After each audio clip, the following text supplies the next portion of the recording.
विश्वं दर्पणदृश्यमाननगरी तुल्यन्निजान्तर्गतं पश्यन्नात्मनि मायया बहिर्भूतैः यथा निद्रया यस्साक्षात् कुरुते प्रबोधसमये स्वात्मानमेवाद्वयं तस्मै श्रीगुरुमूर्तये नमः इदं श्रीदक्षिणामूर्तये बीजस्यान्तरिवाङ्कुरो जगदिदं प्राङ्निर्विकल्पं पुनः मायाकल्पितदेशकालकलना वैचित्र्यचित्रीकृतं मायावीव विजृम्भयत्यपि महायोगी वयस्वेच्छया तस्मै श्रीगुरुमूर्तये नमः इदं श्रीदक्षिणामूर्तये तस्मै श्रीगुरुमूर्तये नमः इदं श्रीदक्षिणामूर्तये।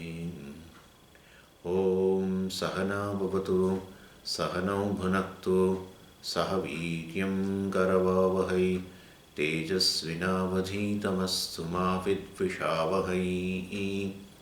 ॐ शान्ति शान्ति शान्तिः। सदाशिवसमारम्भां शङ्कराचार्यमध्यमाम् अस्मदाचार्यपर्यन्तां वन्दे गुरुपरम्पराम्। ॐ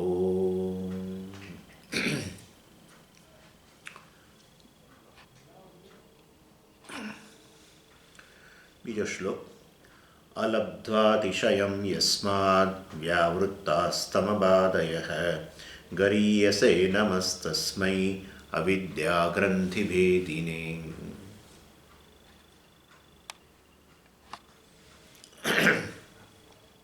એટલે સુરેશ્વરાચાર્યજીએ પ્રથમ શ્લોકમાં ભગવાન વિષ્ણુને નમસ્કાર કર્યા, ઈશ્વરને નમસ્કાર કર્યા અને ત્યારબાદ પોતાના ગુરુને નમસ્કાર કર્યા બીજા શ્લોકની અંદર. અને આ બીજા શ્લોકની અંદર પોતાના ગુરુનો મહિમા કહી રહ્યા છે નમસ્કાર કરતાં કરતાં, અને કહી રહ્યા છે કે આ જગતની અંદર મારા ગુરુને સમાન અન્ય કોઈ ગુરુ નથી. અર્થાત એવું કહેવા માટે જરા બહુ વિલક્ષણ રીતે આચાર્યની પ્રશંસા કરે છે. કહે છે કે આ જે ભાષાની અંદર, સંસ્કૃત ભાષાની અંદર જે અનેક પ્રત્યયો છે, જે ધાતુઓને લગાડીએ કે શબ્દોને લગાડીએ પ્રત્યયો, એ પ્રત્યયો કેવા પ્રત્યયો છે? એટલે કે છે કે જે ચડિયાતાપણું દર્શાવે એવા પ્રત્યયો. તરપ અને તમપ પ્રત્યયો છે. તરપ પ્રત્યય અને તમપ પ્રત્યય. દાખલા તરીકે ગુરુ શબ્દ હોય તો એમાં તમે ગુરુ તર, ગુરુ એટલે વજનદાર, તો એ અર્થમાં પણ ગુરુ શબ્દ વપરાય છે. એટલે ગુરુનો અર્થ જો વજનદાર કરો, હેવી, તો પછી હેવીયર, વધુ વજનદાર, તો એના માટે પાછો શબ્દ છે ગુરુ તર. તરપ તમે લગાડો ગુરુની અંદર તો એનો અર્થ થાય વધુ વજનદાર. પછી સૌથી વજનદાર, હેવીએસ્ટ એવું કહેવું હોય તો શું કરો? તો કે છે એ ગુરુ શબ્દમાં તમપ પ્રત્યય લગાડો, ગુરુ તમપ. આ રીતે તર અને તમપ લગાડો તો તમને કમ્પેરેટિવ ડિગ્રી, સુપરલેટિવ ડિગ્રી, વધુ વજનદાર, વળી સૌથી વધુ વજનદાર, એવા બધા શબ્દો તમને મળે. એવી રીતે અમારા ગુરુજીથી ચડિયાતા કોઈ ગુરુ હોય તો એમને માટે શબ્દ તરપ અને તમપ એ બધા પ્રત્યયો લગાડવા પડે એમની સાથે. પરંતુ અમારા તરપ અને તમપ પ્રત્યયો જે છે, જે આવું ચડિયાતાપણું બતાવે, વધુ ચડિયાતાપણું બતાવે, એ અમારા ગુરુ કરતાં વધુ ચડિયાતાપણું બતાવે, એ તરપ અને તમપ પ્રત્યયો અમારા ગુરુથી ચડિયાતા ગુરુની શોધમાં નીકળ્યા જગતની અંદર, કે અમે ત્યાં જઈને બેસી જઈએ, અન્ય કોઈ અમારા આ ગુરુ કરતાં ચડિયાતા કોઈ ગુરુ મળે તો. પરંતુ એ બધા પ્રત્યયો તમપ શું કહે છે અહીંયા? તમબાદય. તમ અહીં એકલો તમપ કહ્યું, પરંતુ તરફ પણ તમારે ગણી લેવાનું. તમપ આદય, આદિ પદાર્થ તરફ પણ ગણી લેવાનું. આદિ એટલે વગેરે. એટલે આ બધા પ્રત્યયો વ્યાવૃત્તા અલબ્ધ્વા અતિશયમ યસ્માદ વ્યાવૃત્તા તમબાદય વ્યાવૃત્તા, પાછા ફર્યા. કોઈ અમારા ગુરુ કરતાં ચડિયાતા ગુરુ મળ્યા નહીં, અને માટે એ પાછા આવીને અમારા જ ગુરુની અંદર સમાઈ ગયા. મતલબ અમારા ગુરુથી ચડિયાતા કોઈ ગુરુ નથી. આપણે જે કહીએ ને મેચલેસ ગુરુ, અમારા ગુરુ જ વાસ્તવની અંદર સૌથી ચડિયાતા છે. કેવી રીતે? જો આ રીતે ગુરુનો મહિમા ગાય છે. અલબ્ધ્વા અતિશયમ એટલે ચડિયાતા પણ, એટલે અલબ્ધ્વા નહીં મળવાને કારણે. અમારા ગુરુથી ચડિયાતા કોઈ ગુરુ નહીં મળવાને કારણે આ પ્રત્યયો જગતમાં બધે ફરીને પાછા આવીને અમારા ગુરુમાં જ સમાઈ ગયા. અર્થાત અમારા ગુરુ જ સૌથી શ્રેષ્ઠ છે. અને એવા ગરીયસે ગુરુ, અમારા ગરીયસે નમઃ, અમારા ગુરુ જે છે એ સૌથી ચડિયાતા જે છે, તો સાચે ગુરુ આવા ગુરુને હું નમસ્કાર કરું છું. કેમ પણ તમારા ગુરુને કેમ આમ નમસ્કાર કરો છો, કેમ એમને સૌથી ચડિયાતા બતાવો છો? અવિદ્યા ગ્રંથિ ભેદીને ગુરુ ગરીયસે, અવિદ્યારૂપી આ વિદ્યાની જે ગાંઠ જે જન્મોજન્મથી રહેલી હતી, જેના કારણે હું સતત પીડાતો હતો, આ ગાંઠને કારણે હું બંધનમાં હતો. ગાંઠથી બંધાઈ ગઈ એટલે એના કારણે જે બંધનમાં હતો એમાંથી મને મુક્ત કર્યો. માટે આવા સૌથી શ્રેષ્ઠ ગુરુ જે છે જેમણે મારી આ વિદ્યા ગ્રંથિ દૂર કરી, એમને હું નમસ્કાર કરું છું. અને આ વસ્તુ ગુરુ શબ્દ પરથી જ આપણે નક્કી કરી શકીએ છીએ. જાણીએ, તમે લોકો જાણો જ છો કે ગુકારસ્થંધકારો વૈ ઋકારસ્થન નિવર્તક અંધકાર નિરોધિત્વાત ગુરુરીત્યભિધીયતે. ગુરુ શબ્દની વ્યાખ્યા કરતાં જ કહ્યું, ગુ શબ્દનો અર્થ છે અંધકાર, અજ્ઞાન, અને રૂ શબ્દનો અર્થ છે એને દૂર કરનાર, અર્થાત અંધકાર કે અજ્ઞાનને દૂર કરનાર આવા અમારા ગુરુ જે છે એને હું નમસ્કાર કરું છું. એનીવે, આટલે સુધી આપણે જોયું હતું. હવે આગળ જોઈએ ત્રીજો શ્લોક. અને ત્રીજા શ્લોકમાં જઈએ પહેલાં મેં કહ્યું તે પ્રમાણે ગદ્યની અંદર આ બીજા અને ત્રીજા શ્લોક વચ્ચેનો જે સંબંધ જે છે એ સંબંધ પોતે જ પાછા વાક્યમાં રજૂ કરે છે. આ આચાર્યની વિલક્ષણતા છે, સુરેશ્વર આચાર્ય, જેની આવું કોઈ અન્ય ગ્રંથોમાં નથી.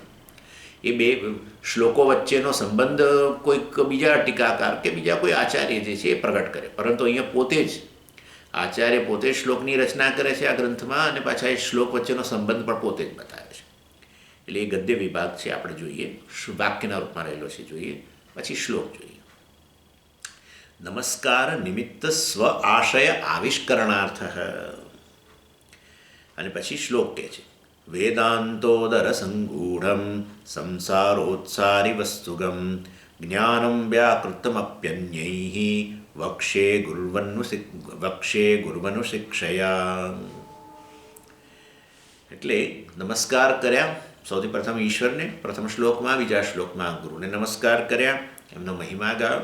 અને હવે સુરેશ્વરાચાર્યજી આ નમસ્કાર પોતાના ગુરુને કરે છે, એના દ્વારા પોતાના મનમાં જે આશય રહેલો છે, જે ઉદ્દેશ રહેલો છે, જે પર્પસ છે, જે એઇમ, ઓબ્જેક્ટિવ જે છે એ પ્રગટ કરે છે. અન્ય કારણ કે એ તો પોતાના મનમાં રહેલો છે એટલે એને બહાર લાવવો પડશે. એટલે અહીંયા કહે છે સ્વ આશય આવિષ્કરણાર્થ. મારો જે આશય જે છે આ નમસ્કાર કરવા, નમસ્કાર નિમિત્ત સ્વ આશય, નમસ્કાર નિમિત્ત સ્વ આશય, આ નમસ્કાર કરવા પાછળનો, નમસ્કારના કારણરૂપ જે મારા મનમાં આશય રહેલો છે, કોને નમસ્કાર? ગુરુને નમસ્કાર કરવા પાછળનો મારો જે આશય જે છે એને આવિષ્કરણાર્થ, એને બહાર પ્રગટ કરવા માટે, તમારી સમક્ષ પ્રગટ કરવા માટે હવે હું આ ત્રીજો શ્લોકની રચના કરું છું.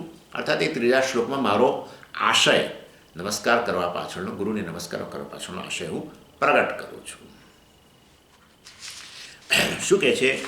વેદાંત ઉદર સંગૂઢમ. વેદાંત, વેદાંત સંગૂઢમ છુપાયેલો, ઉદર સંગૂઢમ ઉદરમાં છુપાયેલો, પેટમાં છુપાયેલો. કોના પેટમાં? વેદાંતના પેટમાં છુપાયેલો જે વાસ્તવમાં જે અર્થ જે છે એ હું હવે પ્રગટ કરું છું. એટલે આમ તો જ્ઞાનમ વક્ષે અહીંયા કહે છે, અર્થાત હું આ જ્ઞાન હવે તમને કહેવા જઈ રહ્યો છું. અર્થાત મારું આ જે ટીચિંગ, આ ઉપદેશ હું તમને જે કહેવા જઈ રહ્યો છું આ પ્રકરણ ગ્રંથ દ્વારા, એ પ્રકરણ ગ્રંથ દ્વારા વેદાંતના ગર્ભમાં છુપાયેલો જે અર્થ જે છે, વેદાંતના શબ્દોમાં જે છુપાયેલો અર્થ જે છે એને હું એ પ્રગટ કરું છું. એટલે અહીંયા પહેલાં આપણે શું કરવું પડશે? આ આશય કયો છે? તો આશય તો જે છે વાસ્તવની અંદર જ્ઞાનમ, મારે તમને જ્ઞાન પ્રદાન કરવું છે. અર્થાત જે લોકો અધિકારી છે, જેમને આ જ્ઞાનમાં, આત્મજ્ઞાન વગેરેમાં રસ રહેલો છે, એ જ મુખ્ય આશય છે. નમસ્કાર કરવા દ્વારા, ગુરુને નમસ્કાર કરવા દ્વારા હું મારો આશય મનમાં પ્રગટ કરું છું. અર્થાત આશય મારે આ તમારી સમક્ષ આ જ્ઞાનને પ્રગટ કરવાનો છે. અને એના માટે આ શ્લોકમાં હું તમને કહી રહ્યો છું. પણ એ જ્ઞાનમ કેવું છે, જે જ્ઞાન હું તમને હવે કહેવાનો છું આ પ્રકરણ ગ્રંથની અંદર, પ્રકરણ ગ્રંથના વિષયના રૂપમાં જે રહેલું છે આત્મજ્ઞાન, જે હું કહેવા જઈ રહ્યો છું. વક્ષ્ય એટલે છે ને એ ભવિષ્યકાળ છે. હું કહીશ, આઈ વિલ ઇમ્પાર્ટ, એમ હું તમને જે જ્ઞાન પ્રગટ કરવાનું છે. એ જ્ઞાન કેવું છે? વેદાંત ઉદર સંગૂઢમ, એટલે આ છુપાયેલું છે. વેદાંતના શબ્દો જે છે, ઉપનિષદના શબ્દો છે, વેદના શબ્દો જે છે એની અંદર એ છુપાયેલું છે. એટલે અહીંયા જે અર્થાત હું એ પણ એવું છુપાયેલું છે એવું તમે કેમ કહો છો? શબ્દોમાં વેદાંતના શબ્દોની અંદર જે છુપાયેલું છે એવું તમે કેમ કહો છો? એટલે એ ઉદરનો અર્થ કરવાનો શબ્દો, બરાબર? વેદાંતના ઉદરમાં છુપાયેલું એટલે વેદાંતના શબ્દોની અંદર જે રહેલું છે, પરંતુ છુપાયેલું જાણી જોઈને શબ્દ વાપર્યો છે એમણે, કારણ કે સ્પષ્ટ નથી. તત્વમસી કહો તે તું છે, એનો અર્થ તો તું બ્રહ્મ છે એવો કેવી રીતે કરી શકાય? અને એના કારણે જ આ બધા ઉપનિષદના મંત્રો એના એ જ, પણ એ મંત્રો દ્વારા અર્થઘટન જુદા જુદા આચાર્યોએ જુદું જુદું કર્યું. એ જ ઉપનિષદના મંત્રોનું. એટલે દ્વૈતી આચાર્યોએ એક રીતે કર્યું, વિશિષ્ટાદ્વૈત આચાર્યોએ બીજી રીતે કર્યું, દ્વૈતાદ્વૈતવાદીઓએ બીજી રીતે કર્યું, અદ્વૈતીઓએ જુદી રીતે કર્યું. એટલે એનો અર્થ એવો થયો કે ઉપનિષદના મંત્રો શબ્દો તો એના એ જ છે, પણ એનો અર્થ એની અંદર છુપાયેલો રહેલો છે. એટલે એને કારણે જ જો બહુ જ સ્પષ્ટ રીતે હોત, એ શબ્દોનો અર્થ સ્પષ્ટ જ હોત, તો આ બધા જુદા જુદા આચાર્યો જુદું જુદું અર્થઘટન કરત જ નહીં. પણ જુદા જુદા આચાર્યોએ જુદું જુદું અર્થઘટન કર્યું આ શબ્દોનું, વેદાંતના શબ્દોનું. એનો અર્થ એવો થયો કે આ શબ્દોની અંદર જે એનો વાસ્તવિક અર્થ છે એ તો છુપાયેલો છે. માટે કહે છે વેદાંત ઉદર સંગૂઢમ જ્ઞાનમ પ્રવક્ષે. હું તમને આ ગ્રંથ દ્વારા વેદાંતના શબ્દોમાં જે છુપાયેલો છે અર્થ, જે વાસ્તવિક છે અને જે છુપાયેલો છે એ અર્થને હું તમારી સમક્ષ પ્રગટ કરીશ. એ મારો આશય છે. અને એના માટે થઈને મેં આ ગુરુને નમસ્કાર કર્યા છે.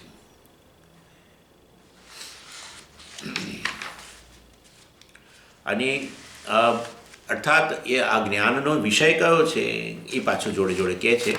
જ્ઞાનનો વિષય કયો છે? તો કહે છે વેદાંતોદગર સંગૂઢમ સંસારોત્સારી વસ્તુગમ. એટલે આ જ્ઞાનનો જે વિષય જે છે એ તો વાસ્તવની અંદર વસ્તુગમ, એ વસ્તુ સંબંધી, ગમ એટલે સંબંધી, એ વસ્તુ સંબંધી છે. આ જે જ્ઞાન વેદાંતના શબ્દોમાં છુપાયેલું જે જ્ઞાન છે એ જ્ઞાનનો વિષય વસ્તુ સંબંધી છે. એટલે શું? એટલે આપણે જોઈ ગયા છીએ વસ્તુનો અર્થ થાય છે બ્રહ્મ કે આત્મા. કેવી રીતે આવો અર્થ કર્યો? તો કહે છે કે વાસ્તવમાં વસતિ સર્વદા અસ્તિ સ્વતંત્રતયા અસ્તિ ઇતિ વસ્તુ. એટલે વાસ્તવમાં વસતિ એટલે જે સર્વદા રહેલું છે, એટલે સર્વદા અસ્તિત્વના રૂપમાં જે છે, જે અદ્વૈત તત્વ છે, જે સર્વદા અસ્તિત્વના રૂપમાં છે, સત સ્વરૂપ છે, એ વાસ્તવમાં સ્વતંત્ર રીતે જે અસ્તિત્વ ધરાવે છે એને કહેવાય વસ્તુ. એનો અર્થ એવો થયો કે વસ્તુથી અન્ય જે કંઈ જણાય છે એ બધું શું છે? અવસ્તુ છે. એ વસ્તુ જે છે એ સર્વદા અસ્તિત્વ ધરાવે છે, જેનો બાદ થતો નથી, જે અદ્વૈત તત્વ છે. અને એ વાસ્તવમાં બ્રહ્મ છે કે આત્મા છે, જેને સચ્ચિદાનંદ સત સ્વરૂપ કહેવામાં આવ્યું, કે સત્યમ બ્રહ્મ, સત્યમના રૂપમાં કહેવામાં આવ્યું, જેનો કદીએ બાદ થતો નથી, જે સત્ય સ્વરૂપ છે. એનો અર્થ કે એનાથી અન્ય જે કંઈ જગતમાં જણાય છે એ વાસ્તવમાં કેવી છે? અવસ્તુ છે, મિથ્યા છે, એવું એ કહી રહ્યા છે. એટલે હું જે તમને જ્ઞાન પ્રદાન કરવા જઈ રહ્યો છું, જેના માટે થઈને મેં મારા ગુરુને નમસ્કાર કર્યા. એ જે જ્ઞાન ઉપનિષદના શબ્દોમાં છુપાયેલું પડ્યું છે એ વસ્તુ સંબંધી છે, બ્રહ્મ સંબંધી છે, આત્મ સંબંધી છે. એટલે એ કહેશે આગળના શ્લોકમાં કે વસ્તુનો અર્થ શું છે ખરેખર. પણ એનીવે સારું, પણ તમે શા માટે તમને કહેવાની જરૂરિયાત લાગે છે? શું આ જ્ઞાનનો શું લાભ છે? તો કહે છે સંસારોત્સારી વસ્તુગમ.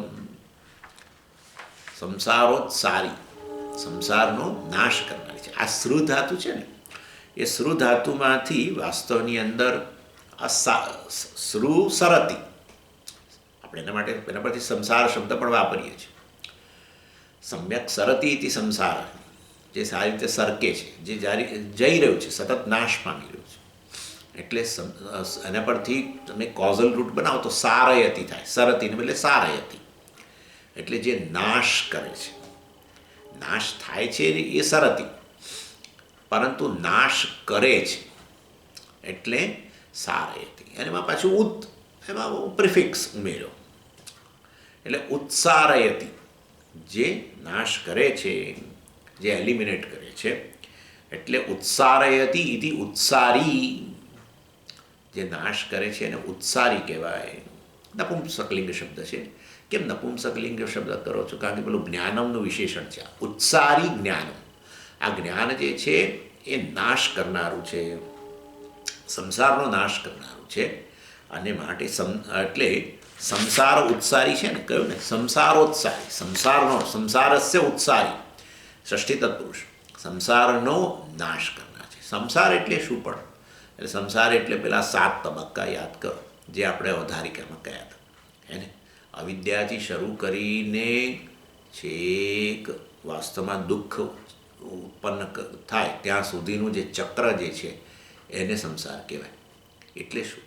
એટલે અવિદ્યાને કારણે વાસ્તવમાં દ્વૈત બુદ્ધિ, દ્વૈત બુદ્ધિને કારણે જુઓ તબક્કા ગણતા જાઓ. અવિદ્યાને કારણે દ્વૈત બુદ્ધિ, દ્વૈત બુદ્ધિને કારણે રાગદ્વેષ. નેચરલી રાગદ્વેષ ત્યારે જ હોય. અને માટે આ ચડિયાતું છે ને આ ખરાબ છે, આ મને અનુકૂળ છે ને આ પ્રતિકૂળ છે, ત્યારે એનો અર્થ કે દ્વૈત બુદ્ધિ તો છે જ. એટલે અવિદ્યામાંથી દ્વૈત બુદ્ધિ, આત્માના અજ્ઞાનને કારણે, આત્મા જે અદ્વિતીય સ્વરૂપ છે ને અજ્ઞાનને કારણે પછી વાસ્તવમાં દેહમાં વગેરેની અંદર આત્મબુદ્ધિ આવેલી. ચાલો એની એટલે અવિદ્યાને કારણે હું જુદો ને આ જુદું, અથવા આ જુદું ને આ જુદું, અને એમાંથી આવ્યું આ સારું ને આ ખરાબ, આ અનુકૂળ આ પ્રતિકૂળ. એટલે અવિદ્યા, એમાંથી દ્વૈત બુદ્ધિ, દ્વૈત બુદ્ધિમાંથી રાગદ્વેષ, રાગદ્વેષમાંથી પછી ઈચ્છા, અનુકૂળ હોય એને તરફ ખેંચાણ, એને પ્રાપ્ત કરવાની ઈચ્છા, પ્રતિકૂળથી દૂર જવાની ઈચ્છા. એટલે એમાંથી કામ, હવે રાગદ્વેષમાંથી કામ, કામમાંથી કર્મ, અને પછી અનુકૂળ જે વસ્તુ અનુકૂળ એની પ્રાપ્તિ માટે એની ઈચ્છા હોય તો પછી એને પ્રાપ્ત કરવા માટે કર્મ કરવું પડે, પ્રતિકૂળને દૂર કરવા કર્મ કરવું પડે. એટલે વાસ્તવની અંદર અવિદ્યા, દ્વૈત બુદ્ધિ, પછીમાંથી રાગદ્વેષ, એમાંથી પછી કામ, એમાંથી પછી કર્મ. અને કર્મ કરો એટલે કર્મફળ પુણ્ય પાપના રૂપમાં. અને એ પુણ્ય પાપ રૂપી ફળ જે છે એને એ ફળને ભોગવવા માટે વળી પાછું નવો જન્મ, નવો દેહ આવે એટલે દેહમાં આત્મબુદ્ધિ, અને દેહમાં આત્મબુદ્ધિ આવે એટલે દુઃખ, કેવળ દુઃખ, ભાગ્યે જ સુખ. કારણ કે દેહ, મન, બુદ્ધિ વગેરે જે છે એ બધા મર્યાદિત છે ને એને કારણે સતત દુઃખની લાગણી ઉત્પન્ન થાય. દુઃખ, આનું નામ સંસાર, એનું નામ જ સંસાર. અથવા સુખ અને દુઃખ લો ને. આ દેહમાં આત્મબુદ્ધિને કારણે સુખ અને દુઃખ. દેહમાં આત્મબુદ્ધિનો ત્યાગ થાય તો સુખે નહીં ને દુઃખે કશું નહીં. સુખ દુઃખનો ઉપભોગ માટે દેહમાં આત્મબુદ્ધિ જરૂરી છે, દેહ સાથે તાદાત્મ્ય જરૂરી છે. ચાલો, એટલે સંસાર એટલે આ સુખ દુઃખનો ઉપભોગ વગેરે છે એ આ રીતે ઉત્પન્ન થાય. એટલે અવિદ્યામાંથી છેક આ દુઃખ, સુખ દુઃખ ઉત્પન્ન થાય ત્યાં સુધીનું જે ચક્ર જે છે એને સંસાર કહેવાય. એ સંસારનો ઉત્સારી, એને નાશ કરનાર આ જે જ્ઞાન જે છે, અને એ જ્ઞાન ક્યાં રહ્યું છે? વેદાંત ઉદર સંગૂઢમ. એ વેદાંતના શબ્દોમાં આ જ્ઞાન છુપાયેલું છે. અને માટે એને મારે બહાર પ્રકટ કરવાની મારી ઈચ્છા છે. એના માટે થઈને હું મારા ગુરુને નમસ્કાર કરું છું. અને એટલે આનો જ્ઞાનનો લાભ થયો. વ્યાકૃતમ અપી. ઓહો, એટલે તમે જ કહી રહ્યા છો, આ બીજા અન્ય કોઈ તમારા પહેલાં બધા અનેક આચાર્યો થઈ ગયા. તો એ સંપ્રદાયમાં તો અનેક આચાર્ય છે, કોઈએ આ જ્ઞાન, આવો સંસારનો નાશ કરે એવું જ્ઞાન કોઈએ પ્રગટ કર્યું જ નહોતું. કોઈ બીજા ગ્રંથોમાં કોઈ પ્રગટ થયેલું નથી. ના, વ્યાકૃત એટલે એને આવિષ્કાર થયેલો છે પૂર્વના આચાર્યો દ્વારા, એ બહાર એ લાવવામાં આવેલું જ છે જ્ઞાન. તો તમે શા માટે કહી રહ્યા છો? તો તમારે આ ગ્રંથ દ્વારા એ જ્ઞાન પ્રગટ કરવાની તમને કેમ ઈચ્છા છે? એટલે વક્ષે છતાં હું આ વસ્તુ જે કહેવા જઈ રહ્યો છું, આ ગ્રંથમાં એક જ્ઞાન પ્રગટ કરવા જઈ રહ્યો છું, એની પાછળ કંઈક કારણ છે. શું છે? ગુરુવાનું શિક્ષયા અનુશિક્ષા, આદેશ. ગુરુના આદેશને અનુરૂપ જ હું વાસ્તવમાં ગુરુએ જે આદેશ આપ્યો છે એને અનુરૂપ જ હું આ વસ્તુ આ જ્ઞાન ગ્રંથની અંદર એ જ્ઞાન પ્રગટ કરવા જઈ રહ્યો છું. બીજો કોઈ મારો પર્સનલ એજન્ડા નથી. અને અહીંયા જે કહ્યું ને સંસારોત્સારી વગેરે અને વસ્તુગમ, અર્થાત વસ્તુ સંબંધી જ્ઞાન છે, એટલે કે આ બ્રહ્મ સંબંધી જ્ઞાન છે, એ દ્વારા વિષય પ્રગટ કર્યો, અને પાછું સંસારનો ઉત્સાહ કરનાર છે, સંસારનો નાશ કરનાર છે, એમ કરીને પ્રયોજન પ્રગટ કર્યું. એમ કરીને અનુબંધ ચતુષ્ટય બતાવી રહે છે. અનુબંધ ચતુષ્ટય તમે જાણો જ છો, વાસ્તવમાં વિષય છે, પ્રયોજન છે, અધિકારી છે, સંબંધ છે, આ બધું આ ચારે વસ્તુનું નિરૂપણ જ્યાં થાય એને અનુબંધ ચતુષ્ટય કહેવાય. પરંતુ એટલીસ્ટ અહીંયા વાસ્તવની અંદર આટલું તો કહ્યું છે, વિષય કહી દીધું અને પ્રયોજન કહી દીધું. વિષય છે વસ્તુ, વસ્તુ એટલે બ્રહ્મ, અને પ્રયોજન કહી દીધું કે એ આ જ્ઞાન જે છે એ સંસારનો નાશ કરનારું છે, એમ કરીને પ્રયોજન પણ કહ્યું આ જ્ઞાનનું. ચાલો, અને આ રીતે આ વસ્તુ અહીંયા કહી. એટલે હવે પ્રશ્ન થાય કે તમે વસ્તુ એટલે શું, એટલે વસ્તુનો અર્થ શું કરવો? એ વસ્તુનો અર્થ બ્રહ્મ આપણે આપણી રીતે તો જોયું, પરંતુ અહીંયા હવે વસ્તુ કહેશે કે જ્ઞાનનો વિષય જે છે વસ્તુ છે, વસ્તુગમ જ્ઞાન એટલે વસ્તુ સંબંધી જ્ઞાન છે. એટલે આ જ્ઞાનનો વિષયના સંદર્ભમાં જરા વધારે સ્પષ્ટતા કરશે. જ્ઞાનનો વિષય શું છે એની સ્પષ્ટતા એ હવેના શ્લોકમાં, ચોથા શ્લોકની અંદર કરે છે. અને એના માટે પાછું ગદ્ય, એટલે ત્રીજા અને ચોથા શ્લોક વચ્ચેનો, ચોથા શ્લોકની રચના કરી તો પણ એને ત્રીજા શ્લોકથી સંબંધિત તો હોવું જોઈએ. ઢંગધડા વગરનું ના હોય. ત્રીજો શ્લોક એક કંઈક જુદી વાત કરે અને ચોથા શ્લોકમાં કંઈક વળી તદ્દન જુદી વાત કરે, એવું ના હોય. ત્રીજા શ્લોક પછી ચોથા શ્લોકની રચના અમે કેમ કરી છે? તો એના વચ્ચેનો સંબંધ, સંગતિ કહેવાય, એને પ્રગટ કરે છે, કે પોતે જ ગદ્યના રૂપમાં, વાક્યના રૂપમાં પ્રગટ કરે છે. કિમ વિષયમ પ્રકરણમ ઇતિ ચેત તદુપન્યાસ. એટલે તમને થાય કે આ ગ્રંથ, મતલબ ગ્રંથનો વિષય, આ જ્ઞાન જે હું આપવા જઈ રહ્યો છે એનો વિષય એ કિમ વિષયમ પ્રકરણ. આ ગ્રંથ, આ પ્રકરણ ગ્રંથ છે, આ ગ્રંથ જે છે, આ ટ્રીટીસ જે છે એનો કિમ વિષયમ, એનો વિષય શું છે? ઇતિ ચેત, એવું જો તમે પૂછતા હો, તદ ઉપન્યાસ, તો હું તમને ટૂંકમાં આ ગ્રંથનો વિષય જે છે, આ જ્ઞાનનો વિષય છે, ઉપદેશનો વિષય છે, એ હું તમને કહીશ. અને એ સાંભળીને તમને બહુ મોટું આશ્ચર્ય થવાનું છે. અને હવે એ ચોથા શ્લોકમાં એ ગ્રંથનો વિષય જે છે, વસ્તુ સંબંધી એ વસ્તુ જે છે એના વિશે વાત કરે છે, બ્રહ્મ વિશે વાત કરે છે, આત્મા વિશે વાત કરે છે. યસિદ્ધાવિદમસિદ્ધિ યદસિદ્ધૌ ન કિંચન પ્રત્યગ્ધર્મૈકનિષ્ઠસ્ય યાથાત્મ્યમ વક્ષતે સ્ફુટમ. વેદાંત શાસ્ત્ર જે છે હંમેશા વસ્તુ કે બ્રહ્મની જ્યારે વાત કરવાની હોય, આત્માની વાત કરવાની હોય, તો પહેલાં તો એને જગતના કારણના રૂપમાં રજૂ કરી દે. આ એની પદ્ધતિ છે. તમે જોશો તો ઉપનિષદની અંદર પણ, તમે દાખલા તરીકે છાંદોગ્ય ઉપનિષદમાં જુઓ તો ત્યાં ઉદ્દાલક ઋષિએ જે જ્ઞાન પ્રાપ્ત કરવાથી સર્વ કાંઈ જણાઈ જાય, જે વિષયનું જ્ઞાન, જે વસ્તુનું જ્ઞાન પ્રાપ્ત કરવાથી સર્વ કાંઈ જણાઈ જાય, એ વસ્તુની વાત કરવા માટે શરૂઆત કરી સદૈવ સોમિદમગ્ર આસીદ. એ જેમાંથી આ સમગ્ર જગત, જેની ઉત્પત્તિ વાસ્તવમાં આ સમગ્ર જગત, એની ઉત્પત્તિ પહેલાં કેવળ સત્માત્ર હતું, અને સતમાંથી જ આ જગત આવ્યું, એમ કરીને જગત કારણના રૂપમાં દર્શાવ્યું. તૈત્તિર ઉપનિષદમાં જુઓ, સત્યમ જ્ઞાનમ અનંતમ બ્રહ્મ. તે બ્રહ્મ શું છે? કહ્યું તસ્માદ વા એ તસ્માદ આત્મન આકાશ સંભૂત. એમ કરીને એ બ્રહ્મ જ જગતનું કારણ છે, એમ કરીને શરૂઆત કરી. અને પછી એ જગત કારણ બ્રહ્મ આત્મા જ છે, તું જ છું, એવી રીતે કહ્યું. ત્યાં પણ એવું કહ્યું, જગત કારણ સત જે છે છાંદોગ્ય ઉપનિષદની અંદર પણ એ સત વાસ્તવની અંદર એ તારું વાસ્તવિક સ્વરૂપ છે, એ રીતે કહ્યું. એટલે આ પદ્ધતિ છે. એટલે કહેવાનો આશય છે, વેદાંત શાસ્ત્ર હંમેશા આ જે વસ્તુ જે છે એને જગત કારણના રૂપમાં બતાવે. અર્થાત એ જ જગતનું સાર છે. જગતનું કારણ, જગતનું ઉપાદાન કારણ. ઉપાદાન કારણ સાર હોય. કોઈ પણ વસ્તુનો સાર એનું ઉપાદાન કારણ હોય. ઘરેણાનું ઉપાદાન કારણ જે છે સોનું, એ એનો સાર કહેવાય, એનો આત્મા કહેવાય. અલ્ટિમેટ સબસ્ટન્સ જે છે એ કહેવાય. તો અહીંયા વાસ્તવમાં આ વસ્તુ શું છે, એ જે જગત કારણ છે એ વાસ્તવમાં સત છે. સદૈવ સૌમ્ય દમગ્ર આસીત એકમેવા દ્વિતીયમ. આપણે અહીંયા છાંદોગ્યના ઉદાહરણને આધારે જઈએ છીએ.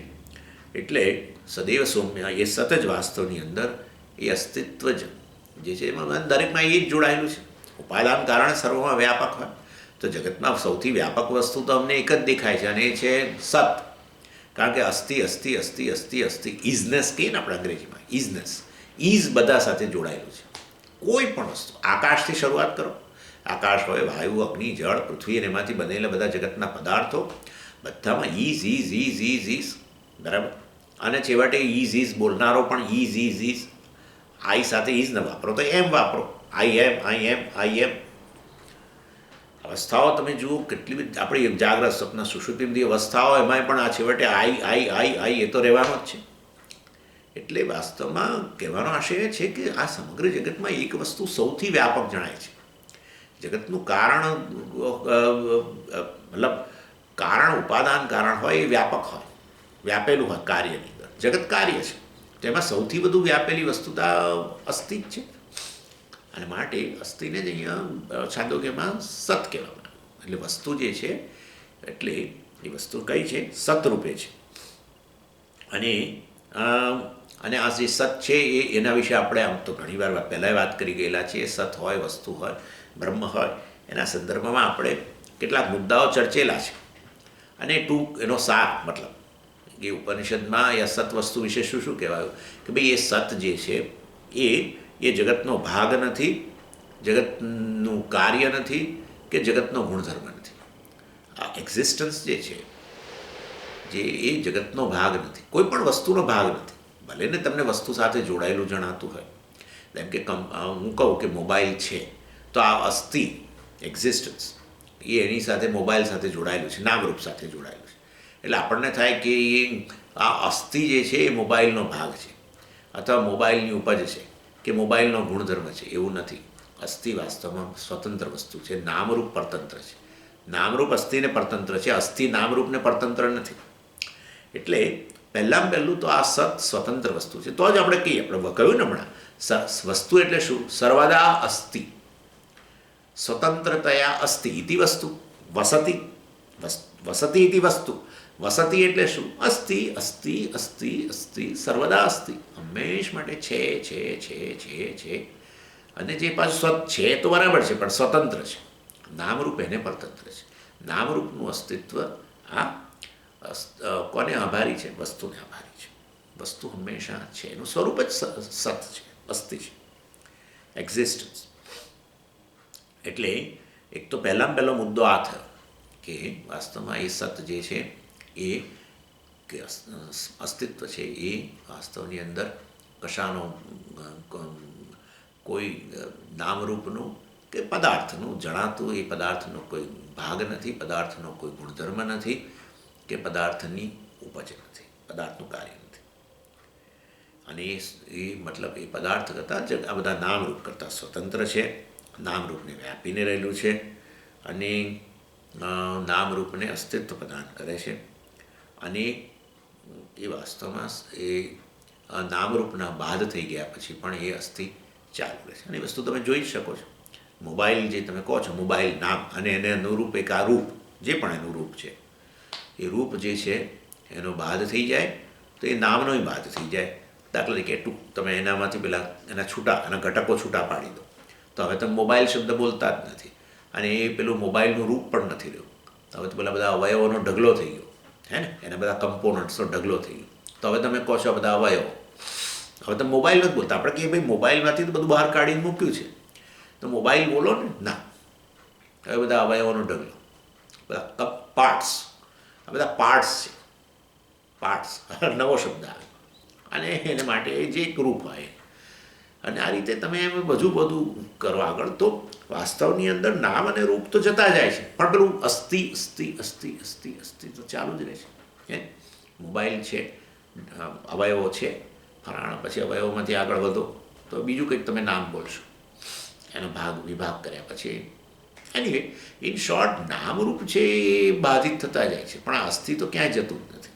એટલે એનો અર્થ એવો થયો, વાસ્તવમાં જે આ સત જે છે એ સ્વતંત્ર છે આ બધા નામરૂપ કરતાં, અને એ નામરૂપને પર વ્યાપીને રહેલું છે, અને નામરૂપને અસ્તિત્વ પ્રદાન કરે છે, અને નામરૂપના બાદ થયા પછી પણ ચાલુ રહે છે.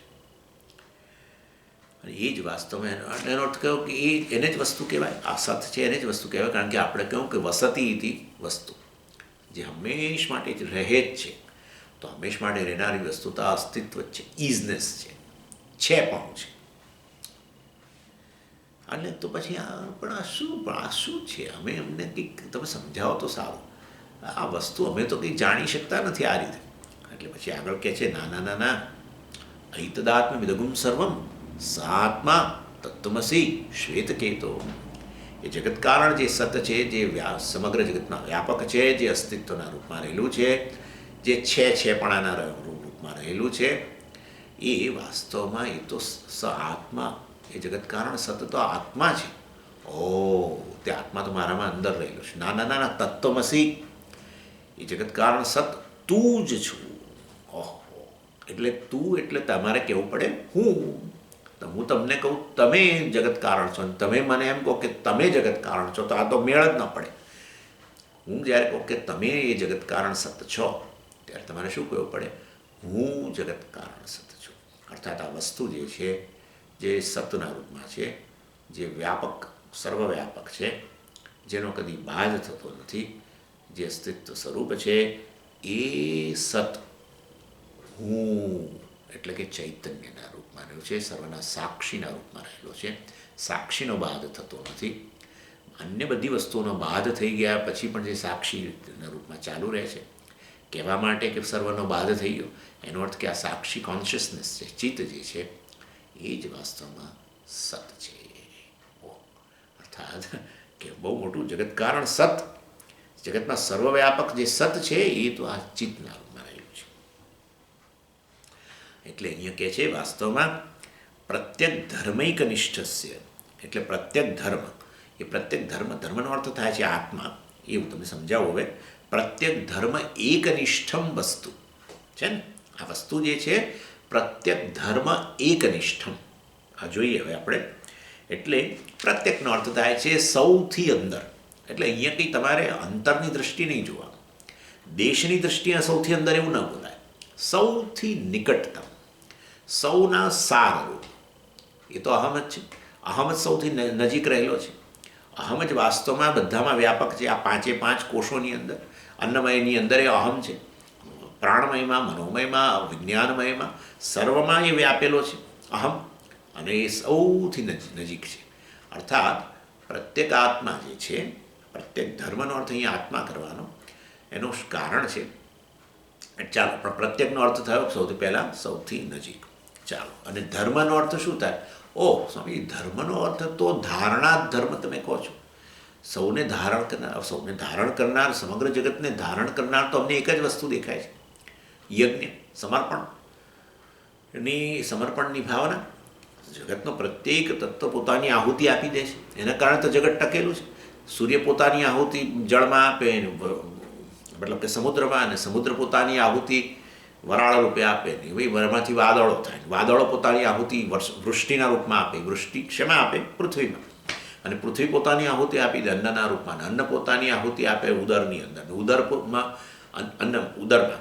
અને એ અન્નની આહુતિ અપાયા પછી જ વાસ્તવમાં આવે શરીર ટકે.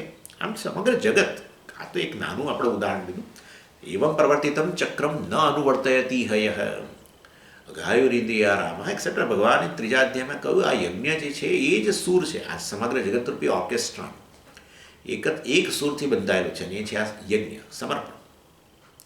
તો એને ધર્મ કહેવું જોઈએ. ધારણા, સમગ્ર જગતને ધારણ કરનાર, ટકાવનાર ધર્મ તો આ યજ્ઞ છે. અથવા મૂલ્ય, યુનિવર્સલ મૂલ્યો, અહિંસા ગણો, ક્ષમા ગણો, સત્ય ગણો, પ્રત્યેકની અંદર રહેલું છે, અને એનાથી જ ટકેલું છે. ભલે વાસ્તવમાં મનુષ્ય જે છે એનો એ ધર્મનું ઉલ્લંઘન કરે છે પસંદગી રહેલી હોવાને કારણે, પરંતુ વાસ્તવમાં ટકેલું છે એના કારણે. અર્થાત આ જગતનું ધારણ કરનાર ધર્મ તો આ બધા યુનિવર્સલ મૂલ્યો છે, યજ્ઞની ભાવના છે વગેરે છે, એ બધાથી ટકેલું છે, એને ધર્મ કહેવાય. આ તમે તો અહીંયા પ્રત્યેક ધર્મનો અર્થ અહીંયા કહો છો પ્રત્યેક આત્મા, ધર્મનો અર્થ આત્મા કરો છો. આપણે હવે શું કરીએ? કારણ કે ધારણા ધર્મ વાસ્તવમાં વેદાંત શાસ્ત્રમાં આત્મા સૌને ધારણ કરનાર છે એવું એવા રૂપમાં કહ્યું છે, માટે અમે એને ધર્મ કહીએ છીએ.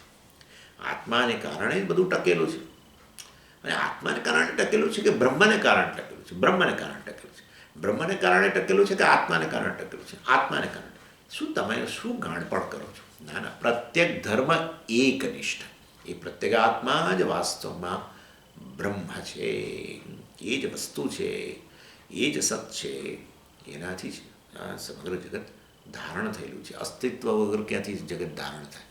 અસ્થિ વાસ્તવમાં આ જે એક્ઝિસ્ટન્સ સત છે એનાથી તો સમગ્ર જગત ધારણ થયું છે. એટલે પ્રત્યેક ધર્મ એકનિષ્ઠ અલ્ટિમેટ કલ્મિનેશન તમે કહો. આ પ્રત્યેક ધર્મ પ્રત્યેક આત્મા જે છે, એટલે વ્યવહારિક દ્રષ્ટિથી તમે હવે પહેલાં એકવાર આગળ વધુ એ પહેલાં કહી દો. એટલે ધર્મનો વ્યવહારિક દ્રષ્ટિથી અર્થ આ બધા મૂલ્યો વગેરે કરવો જોઈએ. ધર્મનો પારમાર્થિક દ્રષ્ટિથી અર્થ આત્મા કરવો જોઈએ. અને અહીંયા વેદાંત શાસ્ત્રમાં આપણે અહીંયા એ ધર્મનો અર્થ આત્મા કરીએ છીએ. જે ધર્મ એટલે આત્મા, અને એ જે વાસ્તવમાં એકનિષ્ઠ છે. એકનિષ્ઠ એટલે શું? આ આત્મા જ વાસ્તવમાં બ્રહ્મ છે. વેદાંત શાસ્ત્રનું આ જ કલ્મિનેશન છે. વેદાંત શાસ્ત્રનું આ જ કલ્મિનેશન છે. આ વસ્તુ જે છે એ પ્રત્યેક આત્માના રૂપમાં રહેલું છે. એ તો મહાવાક્યથી વિચારી છે. એટલે વાસ્તવમાં છે ને આ વેદાંત શાસ્ત્રનું અધ્યયન કરો ને ત્યારે આ જુદા જુદા તબક્કાઓમાંથી પસાર થઈને છેવટે આ કલ્મિનેશન, આ છેવટનું સ્થાન આવે. કયા તબક્કાઓમાંથી પસાર થાય? પહેલાં તો તમે બ્રહ્મ પરોક્ષ છે એવું જાણો. પરમાત્મા પરોક્ષ છે. અર્થાત શરૂમાં તો આપણે કદાચ શાસ્ત્રનો અભ્યાસ કરીએ પહેલાં પણ આવું જ હોય છે આપણા મનમાં. આ બ્રહ્મ કે પરમાત્મા એક સ્થાન, વૈકુંઠ સ્થાનમાં રહેલો છે જે મારાથી બહુ જ દૂર છે, પરોક્ષ છે. એટલે બ્રહ્મને પહેલાં પરોક્ષ રૂપમાં જાણો. આ પહેલો તબક્કો. પછી અભ્યાસ કરો શાસ્ત્રનો, ત્યારે ખબર પડે હો એ પરમાત્મા તો કંઈ આવી રીતે વૈકુંઠ વગેરેમાં નિવાસ કરનાર નથી, પરોક્ષ નથી, પ્રત્યક્ષ છે. એટલે શું? આ જગતના રૂપમાં રહેલો છે. આવું કેવી રીતે ખબર પડી? એકદમ કેવી રીતે ખબર પડી કે પરોક્ષ બ્રહ્મમાંથી અપ્રત્યક્ષ બ્રહ્મ કેવી રીતે થઈ ગયું? ભાઈ પ્રત્યક્ષ એટલા માટે કહીએ છીએ કારણ કે જગતનું અભિન્ન નિમિત્ત ઉપાદાન કારણ છે. જગતનું અભિન્ન નિમિત્ત ઉપાદાન કારણ હોય તો પછી જગતમાં વ્યાપેલો હોય, તો જગત રૂપે જ રહેલો હોય. ઉપાદાન કારણ જ કાર્યના રૂપમાં રહેલું હોય તો પછી બ્રહ્મ વાસ્તવમાં પરોક્ષ નથી, પરમાત્મા પરોક્ષ નથી, વૈકુંઠ વગેરેમાં રહેલું નથી. વૈકુંઠ વગેરેમાં તો છે જ છે, પણ બધે જ છે, સર્વવ્યાપક છે. માટે તો બ્રહ્મ શબ્દ વાપરીએ છીએ. પરમાત્મા માટે બ્રહ્મ શબ્દ જ એટલા માટે વાપર્યો, બ્રહ્મનો અર્થ જે બૃહદ છે, જે સૌથી વ્યાપક છે. એટલે કે આ પ્રત્યક્ષ જે કંઈ જણાઈ રહ્યું છે એ પણ બ્રહ્મ છે. ઓકે, પહેલાં પરોક્ષ બ્રહ્મ, પછી પ્રત્યક્ષ બ્રહ્મ. પછી કહ્યું કે ના ભાઈ, ત્રીજો તબક્કો એ પરોક્ષે નથી ને પ્રત્યક્ષે નથી. તો હવે કયું? આ પરોક્ષ છે એ તો અહમના રૂપમાં જ રહેલું છે, પ્રત્યક્ષે નથી. એ વાસ્તવમાં અર્થાત એ અહમના રૂપમાં જ રહેલો છે. હું જે છે હું એ પરોક્ષય ન કહેવાય. નેચરલી હું પરોક્ષ નથી અને હું પ્રત્યક્ષ નથી. હું ક્યારેય ઇન્દ્રિયનો વિષય પણ નથી. પ્રત્યક્ષ નથી અર્થાત હું ઇન્દ્રિયનો વિષય નથી.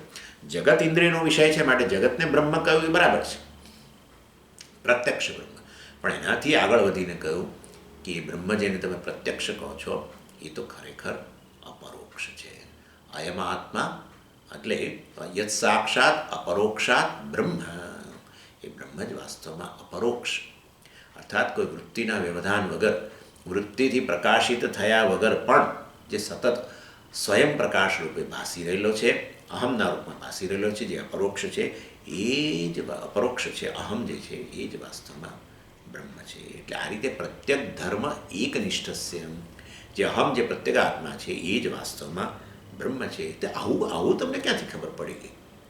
ભાઈ હવે તો એ જ તો શાસ્ત્રનો વિષય છે. શાસ્ત્રનો અભ્યાસ કરતાં કરતાં જ બધું કહ્યું જગત બ્રહ્મ છે, જગતનું કારણ બ્રહ્મ છે, એવું કહેતા પછી ધીમે રહીને કહ્યું ઐતદાત્મ્ય વિદગુમ સર્વમ સા આત્મા તત્વમસી શ્વેતકેતો. એ જગત કારણ સત જે બ્રહ્મ જે છે એ તો વાસ્તવમાં ઐતદાત્મ્ય વિદગુમ સર્વમ ઇદમ સર્વમ ઐતદાત્મ્ય. એ સમગ્ર જગતનો આત્મા જ વાસ્તવમાં સત છે. સમગ્ર જગતમાં એ જ વ્યાપક છે, એ જ સમગ્ર જગતનું ઉપાદાન છે, અને એ આત્મા એ જ વાસ્તવમાં અહીંયા આત્માના રૂપમાં તત્વમસી એ તારા રૂપમાં રહેલો છે. અર્થાત જે અહમ અહમ અહમ તું કરી રહ્યો છું એ અહમ બીજું કશું નથી, જગત કારણ બ્રહ્મ છે. અને મહાવાક્ય તો છે તત્વમસી વગેરે, એનાથી જ તો ખબર પડી. એટલે મહાવાક્યના વિચાર દ્વારા એ બ્રહ્મ પરોક્ષ પણ ન રહ્યું, વૈકુંઠ વગેરેમાં રહેલ પણ ન રહ્યું, પ્રત્યક્ષ પણ ન રહ્યું. કેવું બની ગયું? અપરોક્ષ બની ગયું, અહમના રૂપમાં રહ્યું છે. એટલે આ રીતે પ્રત્યેક ધર્મ એકનિષ્ઠ બસ આ તો કલ્મિનેશન છે. મહાવાક્ય દ્વારા છેવટે હું બ્રહ્મ છું એ જાણું, બસ એનાથી ચડિયાતું શું હોય? હું બ્રહ્મ છું, હું જ સર્વવ્યાપી છું, હું લિમિટલેસ છું, પૂર્ણ છું. હવે એનાથી આગળ શું હોય? કશું ના હોય. એટલે વાસ્તવની અંદર અહીંયા આ વસ્તુ વિશેની ચર્ચા કરી રહ્યા છે. જે મતલબ આ ગ્રંથનો વિષય જે છે એ વસ્તુ છે, અને વસ્તુ એટલે શું એ અહીંયા ચર્ચા કરી રહ્યા છે કે એ વાસ્તવમાં બ્રહ્મ છે જે આત્માના રૂપમાં રહેલું છે. અથવા તમે પણ કહી શકો આત્મા બ્રહ્મનું ઐક્ય, જીવાત્મા પરમાત્માનું જે ઐક્ય છે એ વાસ્તવમાં અહીંયા પ્રગટ કરી રહ્યા છે. એ આ ગ્રંથનો વિષય છે. એટલે હવે એ પણ વસ્તુ વિશેની એ વસ્તુ શું છે એ વસ્તુ એના વિશે જરા સરસ કહે છે. પ્રથમ લાઈન, ફર્સ્ટ લાઈનમાં યત સિદ્ધૌ ઇદમઃ સિદ્ધિ. એટલે એ બ્રહ્મ જે આત્માના રૂપમાં રહેલું છે એનું વધારે ડિસ્ક્રિપ્શન આપે છે અહીંયા, એનું વધારે વર્ણન કરે છે. યત સિદ્ધૌ ઇદમઃ સિદ્ધિ. યત સિદ્ધૌ, યતનો અર્થ આત્મા જ કરવાનો કે બ્રહ્મ કરવાનો. એટલે અહીંયા યત સિદ્ધૌ, જે બ્રહ્મ કે આત્માની સિદ્ધિ, જેની હાજરીને કારણે ઇદમઃ સિદ્ધિ, એને ઇદમઃ સિદ્ધિ જે એટલે વાસ્તવમાં બ્રહ્મ જે આત્મા અહમના રૂપમાં રહેલો છે એની હાજરીથી જ ઇદમઃ, ઇદમ એટલે આ બધું જ સિદ્ધ થાય છે. જેની હાજરીથી, જેના અસ્તિત્વથી જ આ ઇદમની, સમગ્ર જગતની સિદ્ધિ થાય છે. ઇદમ કેમ કહ્યું? અહમથી અન્ય ઇદમ. એટલે જે અહમના રૂપમાં છે, પ્રત્યેક આત્માના રૂપમાં રહ્યું છે એ બ્રહ્મ કે સત જે છે, જે વસ્તુ છે એની સિદ્ધિથી, એની હાજરીથી, એના અસ્તિત્વથી જ ઇદમ એટલે આ જગત જે છે, જે બે વસ્તુ હોય ને, અહમ અને ઇદમ, જે અહમના રૂપમાં રહેલો છે અને જેની હાજરીથી જ વાસ્તવમાં આ ઇદમ એટલે આ જગત જે છે, અનાત્મા છે, એની સિદ્ધિ થાય છે, એનું અસ્તિત્વ નક્કી થાય છે. એટલે in whose existence alone the existence of the world is proven. આ તો ખોટી વસ્તુ છે. હું ના હોઉં તોય વાસ્તવની અંદર આ જગત તો રહેવાનું છે. હું ના હોઉં, અહમ ના હોય તો પણ તો જગત રહેવાનું જ છે. સારું, તમારે ગેરહાજરીની અંદર જગત સિદ્ધ કરો. સારું, અહમ આઈ નથી તો જગત સિદ્ધ કરો. અરે આઈનો કામ ચલાવવું પણ જ્યારે લય થઈ જાય છે અહમનો, તો એ જગત ક્યાં રહે છે તમારા માટે? એટલે અહમનો કામ ચલાવ લય સુષુપ્તિમાં થાય છે તો ક્યાં રહે છે જગત? કોઈ જગત રહેતું નથી. દેશકાળ અને વસ્તુ કશું જ રહેતું નથી. એટલે વાસ્તવમાં અહમની ગેરહાજરીથી, અહમના અસ્તિત્વ વગર આ જગતની સિદ્ધિ થઈ શકતી નથી. એટલે ના પણ સમજી, હું ન હોઉં ને તો પણ આ રહે. તો હુંની ગેરહાજરી નક્કી કરવા માટે પાછું બીજો હું જોઈશે ભાઈ. પહેલાં એ તો જગતની ગેરહાજરી પછી નક્કી કરજો. પહેલાં હું કહો કે હું ગેરહાજર ન હોઉં તો પણ આ જગત રહેશે, એવું કહેવા માટે પાછો કોઈક તો અહમ જોઈશે ને, કોઈક તો ચેતન જોઈશે ને. એટલે એ ન થઈ શકે. અર્થાત અહમ જ બહુ જ મહત્ત્વનો છે. જે અહમ વાસ્તવમાં બ્રહ્મના રૂપમાં છે, જે ચેતનના રૂપમાં છે અથવા સતના રૂપમાં છે, એ જ વાસ્તવમાં એનાથી જગતની સિદ્ધિ. અરે ઈશ્વરની સિદ્ધિ, ઈશ્વર છે એવું ક્યારેક કહેશો, પહેલાં અહમ તો હોવો જોઈએ. અહમ વગર ઈશ્વરની સિદ્ધિ નહીં થાય, જગતની સિદ્ધિ નહીં થાય. ચાલો એની વે. એટલે એ કહે છે યત સિદ્ધૌ ઇદમઃ સિદ્ધિ. જે આત્માની સિદ્ધિથી, જે આત્માની હાજરીથી, જે આત્માની પ્રેઝન્સ કે એક્ઝિસ્ટન્સથી જ ઇદમ એટલે કે અહમથી અન્ય એવું આ જગત જે છે, જેને ઇદમ શબ્દથી નિર્દિષ્ટ થાય, એની સિદ્ધિ થાય છે, એનું અસ્તિત્વ નક્કી થાય છે. પણ બહુ વિલક્ષણ કહે છે. એને એમ કહેવું જોઈએ કે ઇદમઃ કેમ કહે છે? અસ્ય કહી દેવું જોઈએ ને, જગત અસ્ય. ઈદમ શબ્દની ષષ્ઠી અસ્ય છે, પણ એને બદલે ઈદમહ કહે છે. આવો શબ્દ જ તમે નહીં સાંભળ્યો. એટલે ઈદમની જ ષષ્ઠી છે આ તો, ઈદમહ. એટલે ઈદમ શબ્દથી નિર્દિષ્ટ જગત જે છે, ઈદમ શબ્દનો જે અર્થ છે, એ અર્થ એટલે કે આ જગત, એ એટલે ઈદમ શબ્દથી નિર્દિષ્ટ કરે છે. એટલે સુરેશ્વરાચાર્ય એટલે ઈદમ શબ્દ મકારાંત શબ્દ જે છે એ જાણે કે એ ઈદમ શબ્દ મકારાંત શબ્દની ષષ્ઠી ઈદમહ થાય. ઈદમ ઈદમૌ ઈદમહ એમ કરીને ઈદમહ એમ કહે છે. તો પણ ઈદમ શબ્દની તો ષષ્ઠી અસ્ય થાય. એટલે પણ એને ઈદમ શબ્દથી શા માટે એની ષષ્ઠી શા માટે બનાવે છે? એ શબ્દની ષષ્ઠી કેમ બનાવે છે? કારણ કે કહેવા માગે છે કે આ શબ્દ ઈદમ શબ્દ પોતે જ પોતાની જ સિદ્ધિ આ અહમને કારણે થાય છે. ઈદમઃ સિદ્ધિ મતલબ ઈદમ પદાર્થસ્ય સિદ્ધિ. ઈદમ પદાર્થ જે છે, ઈદમ શબ્દથી નિર્દિષ્ટ પદાર્થ, ઈદમ પદ છે એનો અર્થ, એની સિદ્ધિ, એનું અસ્તિત્વ નક્કી થાય. ઈદમ શબ્દ પોતાનો જ જે છે, ઈદમ શબ્દની સિદ્ધિ જ વાસ્તવમાં અહમને કારણે છે. નહીં તો ઈદમ બોલાય જ કેવી રીતે, ઈદમ જણાય જ કેવી રીતે? એટલે વાસ્તવ અહીંયા કહેવાનો એ આશય છે. બહુ વિલક્ષણ રીતે કહે છે. યત સિદ્ધૌ ઈદમઃ સિદ્ધિ. ઈદમથી જેનો નિર્દેશ થાય છે એવા જગતની સિદ્ધિ આ યત સિદ્ધૌ જેની સિદ્ધિને કારણે છે, અથવા જે આત્માની સિદ્ધિને કારણે છે, જે આત્માના અસ્તિત્વને કારણે છે. આ અન્વય થયો. હવે આગળ વ્યતિરેક. અન્વય વ્યતિરેક ન્યાયથી સિદ્ધ થઈ જાય. શું એટલે કે છે? જો હવે વ્યતિરેક કહે છે યદ અસિદ્ધૌ ન કિંચન અસ્તિ. અને જેની યદ અસિદ્ધૌ એટલે જે આત્માની ગેરહાજરીથી વાસ્તવમાં કશાની સિદ્ધિ ન થઈ શકે. આત્માની ગેરહાજરી કદી હોય નહીં, પણ આમ બતાવે છે. જેની હાજરીથી, જે આત્માની હાજરીથી જગતની હાજરી નક્કી થાય, જે આત્માના અસ્તિત્વથી જગતનું અસ્તિત્વ નક્કી થાય, અને જે આત્માની ગેરહાજરીથી આ જગતની ગેરહાજરી નક્કી થાય. તો એનો અર્થ એવો થયો કે જગતનું અસ્તિત્વ કોને આભારી છે? આત્માને આભારી છે, જે અહમના રૂપમાં રહેલો છે. એ આત્મા જ વાસ્તવમાં બ્રહ્મ છે. એ બ્રહ્મ કે સત જગતનું કારણ છે. એ જગત કારણ બ્રહ્મ કે સત વાસ્તવમાં આત્માના રૂપમાં છે. એની આત્માની હાજરીથી કે આત્માના અસ્તિત્વથી, જે અસ્તિત્વ સ્વરૂપ છે એની હાજરીથી જગતનું અસ્તિત્વ સિદ્ધ થાય. અને માટે હું જે અસ્તિત્વ સ્વરૂપ છું એ તો વાસ્તવમાં સત્ય છે. અને આ જગતનું અસ્તિત્વ જે મને આભારી છે, એ જગત કેવું છે? જે અસ્તિત્વ માટે પરતંત્ર છે. તો એ અસ્તિત્વ માટે પરતંત્ર માટે શબ્દ કયો છે? મિથ્યા. અને આ રીતે વાસ્તવમાં બહુ વિલક્ષણ રીતે બતાવે છે કે હું જ જે સમગ્ર જગતને અસ્તિત્વ પ્રદાન કરું છું એ સત્ય છું. જગત જે મારાથી અસ્તિત્વ ઉછીનું લે છે એ મિથ્યા છે. અને એ માટે એ અવસ્તુ છે અને હું વસ્તુ છું. હે ને? સર્વદા અસ્તિ ઇતિ વસ્તુ, જે સર્વદા રહેલું છે. આમ સુરેશ્વર ઓકે. પછી હજુ આગળ રહ્યું ભાઈ તસ્ય યાથાત્મ્યમ. એ વસ્તુનું વાસ્તવિક સ્વરૂપ તમને બતાવવા માટે, અર્થાત એ વસ્તુ સત કે બ્રહ્મ જે સમગ્ર જગતના વ્યાપક છે, એ છેવટે આત્માના જ રૂપમાં રહેલું છે. એ તમારે તમને બતાવવું છે. કેવી રીતે બતાવવું છે? સ્ફુટમ વક્ષ્યતે.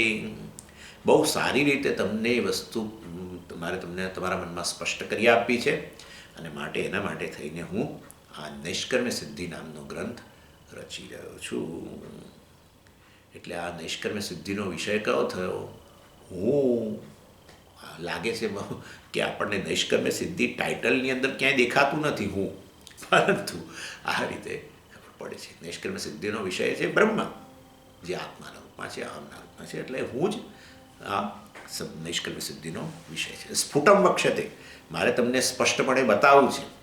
કારણ કે આટલું મેં તમને અત્યારે કહ્યું એનાથી કંઈ તમને સ્પષ્ટ થઈ ગયું નથી કે હા હું બ્રહ્મ છું. હું બ્રહ્મ કેવી રીતે? મારાથી એ જગત વ્યાપેલું છે એવું કેવી રીતે? હું જગતને અસ્તિત્વ પ્રદાન કરું છું આવું કેવી રીતે? મારો કદી બાદ થતો નથી. હું સત્સ્વરૂપ છું, સત્ય છું, એ કેવી રીતે? જગત મિથ્યા કેવી રીતે? બધું તો હજુ સમજવાનું છે ને બરાબર. એના માટે તો પછી વિસ્તારથી કહેવું પડશે. માટે તો આ ગ્રંથની રચના કરી છે. એટલે સ્ફુટમ વક્ષ્યતે. હું તમને બહુ આ ક્લિયરલી સ્પષ્ટપણે બતાવીશ કે તમે જ બ્રહ્મ છો, અથવા બ્રહ્મ જ તુના અહમના રૂપમાં રહેલું છે. સારું.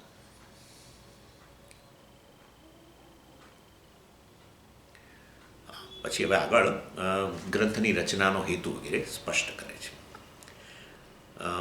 એટલે 5મા શ્લોકમાં રચના કરતાં પહેલાં ગદ્યમાં વાક્યની અંદર એ 5મા શ્લોક અને 4થા શ્લોક વચ્ચેની સંગતિ પ્રગટ કરે છે. વિવક્ષિત પ્રકરણાર્થ પ્રરોચનાય અનુક્ત દુરુક્ત અપ્રામાણ્ય શંકા વ્યુદાસેન સ્વગુરોઃ પ્રામાણ્ય ઉપવર્ણનમ. પ્રામાણ્ય વર્ણન, કોઈક ટેક્સ્ટમાં ઉપવર્ણનમ છે, કોઈક ટેક્સ્ટમાં વર્ણનમ છે. ચાલો, શું કહે છે? પૂર્વ શ્લોકની અંદર સુરેશ્વરાચાર્યજીએ કહ્યું કે વાસ્તવની અંદર આ આત્માનું જે વાસ્તવિક સ્વરૂપ છે, બ્રહ્મના રૂપમાં રહેલું છે, એ આત્મા બ્રહ્મનું ઐક્ય જે છે એ તમને હું બહુ સ્પષ્ટપણે મારા દ્વારા આ ગ્રંથમાં કહેવાશે વગેરે. તો એનો અર્થ એવો તો તમે તમારા દ્વારા સ્પષ્ટપણે કહેવાશે, એનો અર્થ કે તમારા પૂર્વમાં જે તમારા ગુરુ અને એના ગુરુ, દાદા ગુરુ, વડ બધા ગુરુ, દાદાના દાદા ગુરુ, આ બધા ગુરુઓ દ્વારા આખો સંપ્રદાય છે, એ બધા ગુરુએ કંઈ બહુ સ્પષ્ટપણે કશું કહ્યું નહોતું. તમે કહો છો સ્ફુટમ વક્ષ્યતે, અમારા દ્વારા ગ્રંથની અંદર આ આત્મા બ્રહ્મનું ઐક્ય સ્પષ્ટપણે બતાવવામાં આવશે. એટલે બીજા બધા સંપ્રદાયના આચાર્યો એમણે કશું કોઈક બધું સ્પષ્ટપણે કહ્યું નહોતું. કારણ કે આવું શંકા ઉત્પન્ન થાય. દાખલા તરીકે તમે મને કહો, સ્વામીજી આ તમારો છેલ્લો ક્લાસ બહુ જ સરસ હતો, એનો અર્થ શું થાય? એનો અર્થ શું થાય કે એના પૂર્વમાં જે બધા ક્લાસ ગયા એ બધા નકામા હતા, અર્થાત કશું સ્પષ્ટપણે એમાં બતાવ્યું નહોતું. અથવા એટલે આવું થઈ શકે. આ સામાન્ય રીતે મન છે ને, આ પ્રકારે કોઈ વ્યક્તિ કશું બોલે ને એટલે આપણે એ તો એને સ્ટેટમેન્ટ કહેવાય. પણ આપણે એ સ્ટેટમેન્ટનો અર્થ કરવાને બદલે પેલી એમાંથી બીજો કંઈક અર્થ નીકળતો હોય, તારવી શકતા, તો એ અર્થને તારવું, જેને કોરોલરી કહેવાય. એટલે લોકો સ્ટેટમેન્ટને જોવાને બદલે એ સ્ટેટમેન્ટ દ્વારા કોઈક બીજો અર્થ જે હોય એનાથી સંબંધિત હોય એ અર્થને ગ્રહણ કરે. ઘણીવાર દુઃખી થતા હોય છે. પેલી વ્યક્તિ કે કદાચ પૂછ્યા, તો એક્ઝામ્પલ છે કે સ્વામીજી તમે ક્યારે જવાના પાછા? બરાબર, આ જસ્ટ એક્ઝામ્પલ આપું તમને. દાખલે કે હમણાં આવે છું ને અહીંયા અમેરિકાથી, તો હવે કોઈ પૂછે કે સ્વામીજી તમે ક્યારે જવાના? હવે આ વાક્યનો સીધો અર્થ હું કરી શકું, આ સ્ટેટમેન્ટ છે કે ભાઈ એમ જ પૂછે છે કે ઉત્કંઠા કે તમે પાછા ક્યારે જવા? અથવા તો એના પરથી હું બીજો અર્થ તારો, શું આ વ્યક્તિને એવો રસ છે કે હું પાછો જતો એના જેવી વસ્તુ છે, અને પછી દુઃખી થઈએ આપણે. એટલે લોકો સ્ટેટમેન્ટને જોવાને બદલે આવા કોરોલરીઝને જોતા હોય છે ને એના કારણે દુઃખી. એટલે આવું અહીંયા થઈ શકે. તમે કહો છો કે સ્ફુટમ વક્ષ્યતે, મારા દ્વારા આ ગ્રંથની અંદર સ્પષ્ટપણે આ વસ્તુનું નિરૂપણ થશે, જે બ્રહ્મ આત્માના રૂપમાં રહેલું છે એનું નિરૂપણ થશે. અને તો શું પૂર્વના આચાર્યોએ કંઈ કરેલું નહોતું? એટલે આવો નિષ્પન્ન. એટલે આચાર્ય એકદમ ઉતાવળે આ વસ્તુને સ્પષ્ટ કરી દે છે કે ભાઈ તમે ભૂલે ચૂકે આ બધું બીજું બધું અંદરથી તારવતા નહીં, બીજું આડું અવળું કશું વિચારતા નહીં. આમ એ 4થા શ્લોકમાં જે તમને કહ્યું એના પરથી તમે બીજું બધું કશું ન વિચારશો.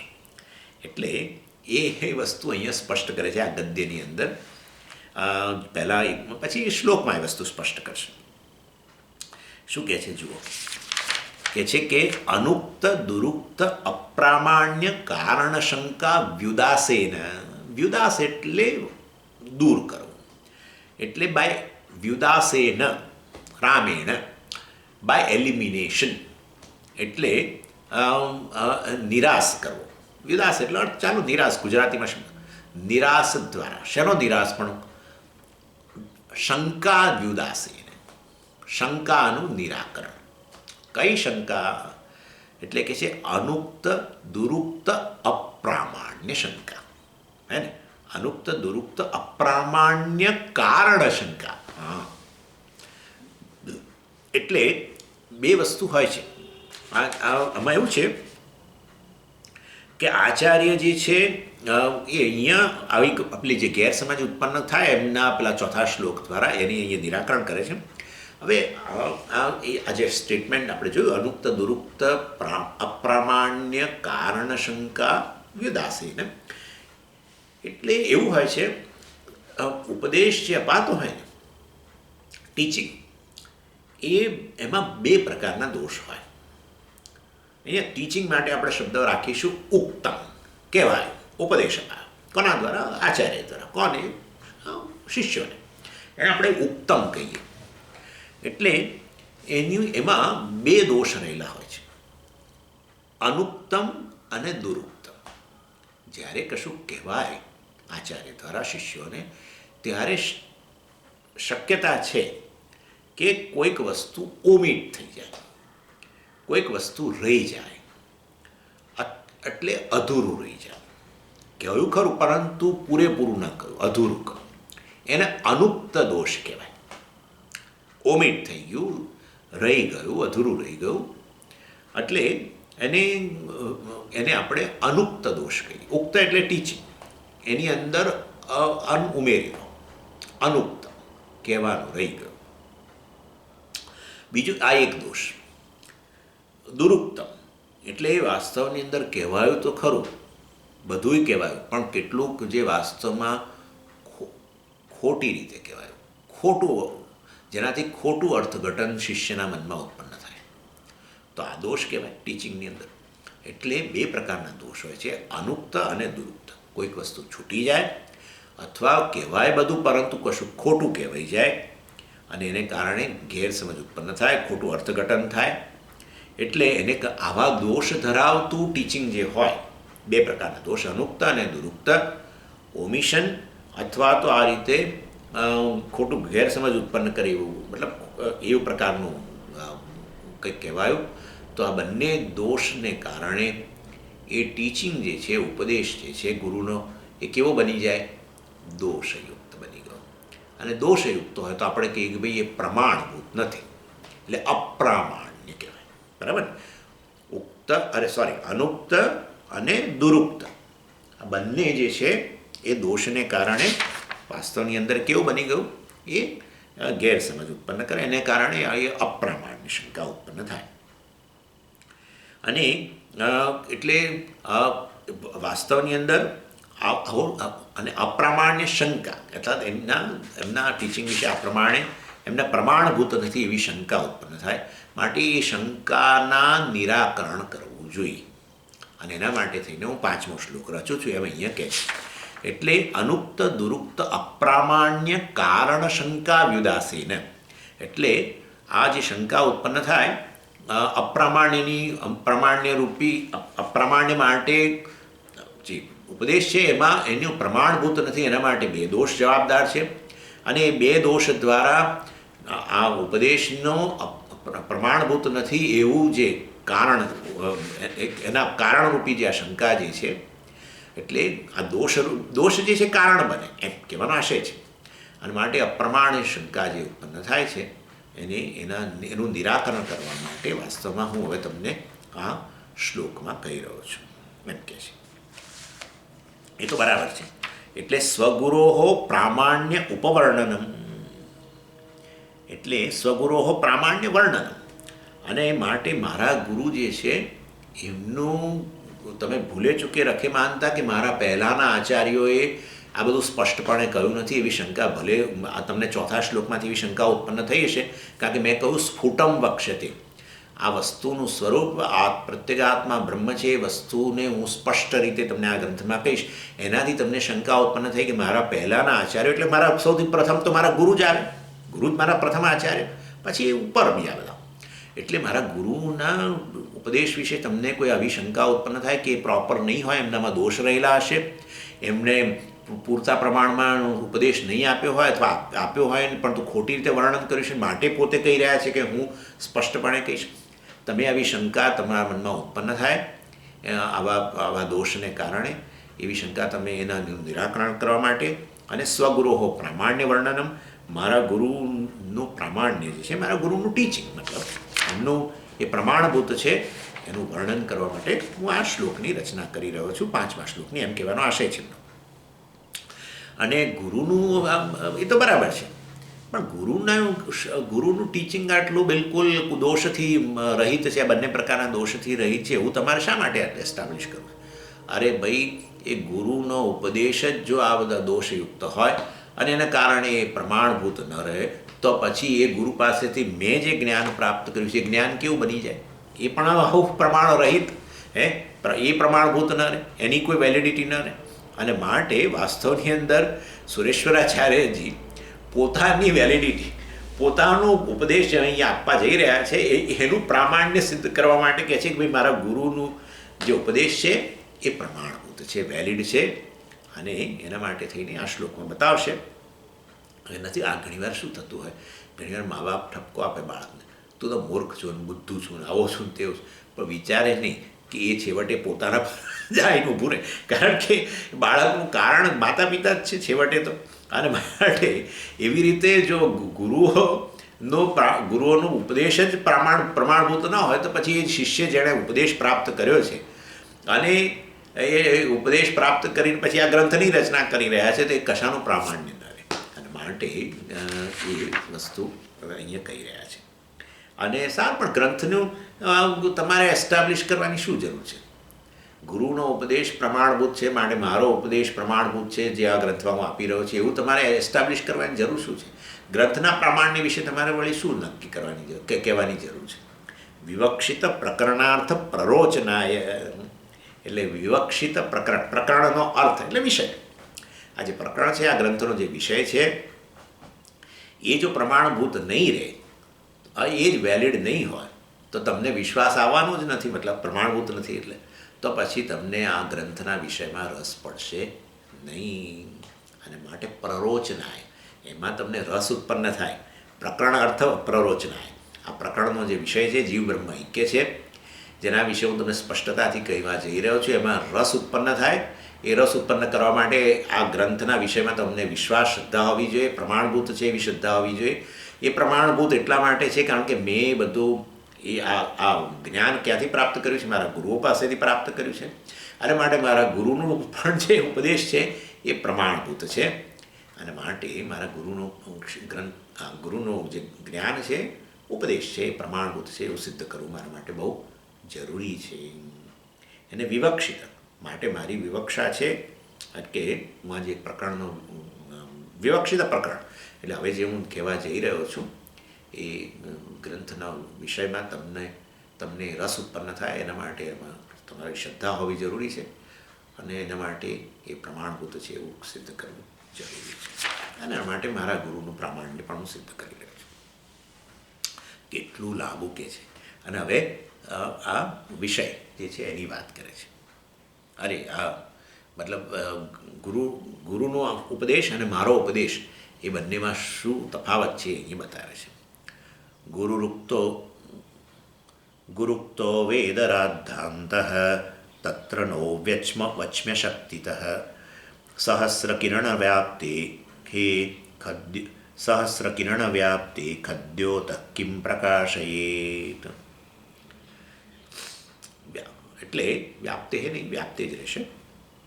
અને અહીંયા સુરેશ્વરાચાર્યજી પોતાના ગુરુનો મહિમા ગઈ રહ્યા છે અને કહી રહ્યા છે કે મારા ગુરુ તો છે ને પેલા આ ઉનાળાની અંદર ભર બપોરે જે પેલો સૂર્ય પ્રકાશતો હોય એવા મારા ગુરુ અને ગુરુનું ટીચિંગ ઉપદેશ એ પ્રકારનો છે. અમદાવાદના લોકોનો તો અનુભવ જ છે. ભર બપોરનો તડકો, જેમાં વાદળે ન હોય, 2 મહિનાનો તડકો હોય સમજો, અને એની અંદર આ બધા જ પદાર્થો કેવા ઝગમગ થતા, ગરમ તો પણ ઝગમગ ફૂલ પ્રકાશની અંદર કેવું બધું પ્રકાશિત થતું હોય. એ મારા ગુરુ જે છે એ આ પ્રકારના છે. તો મારા ગુરુનો ઉપદેશ આ પ્રકારનો છે જેમાં વસ્તુને સ્પષ્ટપણે આ રીતે પ્રકાશિત કરવામાં આવી છે. આત્મા બ્રહ્મનો જે ઐક્ય છે એને વ્યવસ્થિત રીતે સુંદર રીતે પ્રગટ કરવામાં આવેલું છે. જ્યારે એમની સરખામણીમાં હું તો આજ્ઞો છું, અને આજ્ઞો જે છે એ વાસ્તવમાં એને આવો કોઈ ભ્રમ હોતો નથી કે આ ગુરુના ઉપદેશરૂપી સૂર્યથી પ્રકાશિત આ જે વિષય જે છે એમાં આજ્ઞો કયો પ્રકાશ ઉત્પન્ન કરી શકે. દાખલા તરીકે એ ભર બપોરે સમજો કે એક ઝાડમાં એક આજ્ઞો બેઠેલો છે. ભર બપોરે આ સૂર્યના તડકાની અંદર આ સમગ્ર જગત જળાહળ થઈ રહ્યું છે. જગત એટલે હવે જ્યાં જ્યાં પ્રકાશતો હોય ત્યાં સૂર્ય. હવે એ બધા પદાર્થો આટલા વ્યવસ્થિત પ્રકાશી રહ્યા હોય ત્યારે આજ્ઞાને એમ થાય કે હું પણ મારા પ્રકાશ દ્વારા આ સૂર્યનો પ્રકાશ હજુ ઓછો પડે છે તો હું મારા પ્રકાશ દ્વારા એ પદાર્થોને હું પ્રકાશિત કરું. એવો જો આજ્ઞાને જો એવો ખ્યાલ આવતો હોય તો એ ભ્રમ જ છે. એટલે આજ્ઞાનો પ્રકાશ આ સૂર્યના પ્રકાશની સામે કશું નથી. એ વસ્તુની સ્પષ્ટતા અહીંયા એ કરી રહ્યા છે. એની ચર્ચા આપણે એ શ્લોકની ચર્ચા 5મા શ્લોકની ચર્ચા આવતી વખતે કરીશું. ઓમ પૂર્ણમદ પૂર્ણમિદમ પૂર્ણાત પૂર્ણમુદચ્યતે પૂર્ણસ્ય પૂર્ણમાદાય પૂર્ણમેવાવશિષ્યતે. ઓમ શાંતિ શાંતિ શાંતિ. હરિ ઓમ શ્રી ગુરુભ્યો નમઃ. હરિ ઓમ.